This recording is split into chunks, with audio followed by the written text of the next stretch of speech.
My decision to go back to education was because I had taken close to 6 years out of the corporate world to spend time bringing up my kids when they were really small. When I wanted to go back to work, I kind of realised that I might need to refresh my skills and frankly rebuild my confidence and make sure that I felt still relevant to the workplace.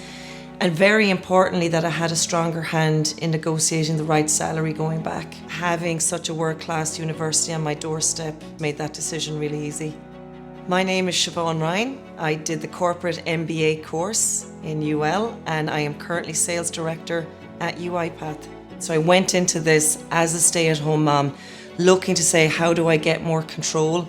How do I begin to steer the right path for me to go back? And so in the middle of the MBA, I did an interview with a software company that was headquartered in the US and looking to set up their first office in Europe. And that company selected Limerick as their first location outside of the US, and I became the sales director for EMEA.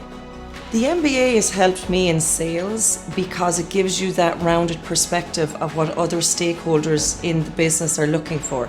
I think part of what you're showing a prospective employer with an MBA is it's not about being the smartest person in the room. I think what it proves is that you have the grit to do all of the work that's involved. The fact that I'm sitting here in Limerick, in my home office, I'm able to work with one of the fastest growing software companies in the world, and I'm able to successfully drive our commercial strategy in Ireland from my back garden.